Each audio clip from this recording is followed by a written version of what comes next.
Bonjour à toutes, bonjour à tous. C'est l'avant-match des Rouges et Bleus de l'AS Béziers qui reçoivent le second de cette Pro D2. Une équipe qui joue le haut tableau, c'est Grenoble. Pour en parler, bien sûr, c'est Maxime Vaux, le trois quarts centre de l'AS Béziers. Bonjour Maxime. Bonjour. Alors on va rentrer dans le vif du sujet actuellement. On va pas dire que c'est la crise, mais on est dans le dur.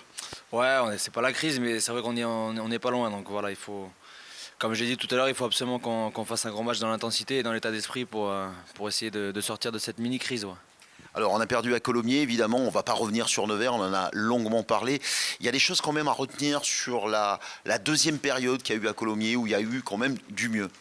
Ouais, il y a eu du mieux, effectivement, on perd que 3-0 la deuxième mi-temps, mais bon, après, on ne peut pas dire que c'est vraiment beaucoup mieux, quoi. On se doute que Colomiers à 22-0 à la mi-temps, ils ont un peu lâché pied, quoi. Donc voilà, je pense que les deux derniers matchs, c'est un peu des matchs à oublier et pour partir de l'avant et faire un meilleur match ce week-end. C'est une question un peu difficile que je vais te poser. Comment tu peux expliquer, c'est pas facile, cette situation? C'est quoi? C'est le match de Nevers qui vous a vraiment surpris et qui vous a fait vraiment mal à la tête. Vous en discutez entre joueurs? Comment ça se passe? Oui, on en discute. Après, c'est sûr que le match de Nevers à la reprise des vacances, on sortait de bons matchs avant les vacances de Noël. Donc on a été surpris de ce match de Nevers. Et c'est sûr qu'il nous a vraiment fait mal à la tête. Et on sait très bien qu'au rugby, quand une équipe n'a pas la confiance, après c'est compliqué de la regagner.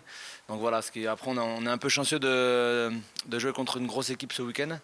Voilà, ça peut nous remettre la tête à l'endroit, donc j'espère que ça sera le cas demain soir. On va y venir sur Grenoble, bien sûr, en gros morceau qui se présente au stade Raoul-Barrière. Mais avant ça, comment s'est passée cette semaine? Les mots des coachs. Il y a Pierre Caillé qui est venu intégrer le staff des avants pour épauler Gabriel Boca. Il y a eu beaucoup de discussions, vous avez beaucoup parlé, beaucoup de vidéos. Comment ça s'est passé? Oui, on a fait beaucoup de vidéos. Après, c'était une semaine assez classique. On a fait beaucoup de vidéos. On a bien regardé l'adversaire, on s'est occupé sur nous, beaucoup de nous aussi. Donc voilà, après, il faut pas non plus, je pense qu'il faut arrêter comme je l'ai dit tout à l'heure aussi, il faut arrêter de parler. Je pense que voilà, maintenant, il faut montrer ce qu'on est capable de faire sur le terrain. Et voilà, il faut arrêter les paroles et plus jouer collectivement sur le terrain, quoi. Alors on sait évidemment que Jonathan Best, le capitaine de ces Rouges et Bleus, c'est un match important pour lui, Grenoble.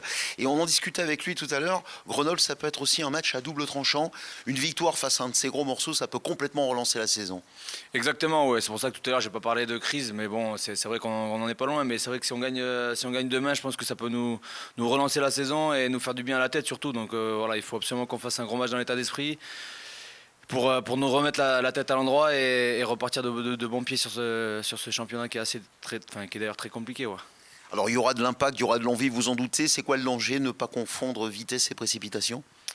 Ouais, le danger, c'est surtout de paniquer, quoi. On sait très bien que contre Grenoble, ça va être un match dur de la première à la 80e minute. Donc il faut surtout qu'on reste maître du match, qu'on ait beaucoup de maîtrise et qu'on panique pas, surtout dans les temps faibles. Donc voilà, il faut qu'on soit concentré de la première à la 80e minute.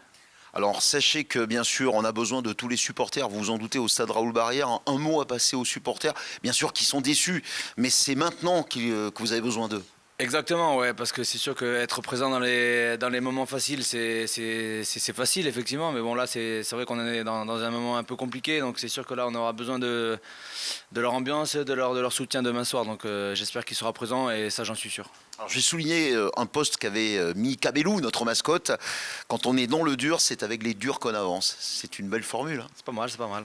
Pas mal du tout. Un Cabellou qu'on retrouvera demain avec la banda Mescladis et on l'espère tous les supporters ici au stade Raoul-Barrière pour pousser derrière nos rouges et bleus. En face, ils sont aussi rouges et bleus, mais ce ne sera pas les mêmes. Hein, donc, faut pas s'y tromper. Mais on sait que le Haki Haki S Béziers doit retentir et on sera tous là pour les encourager, pour vous encourager, parce que vous savez qu'on est, quoi qu'il arrive, hein, par bons et par beaux, on est avec vous. C'est gentil et ça nous fera du bien sur le terrain.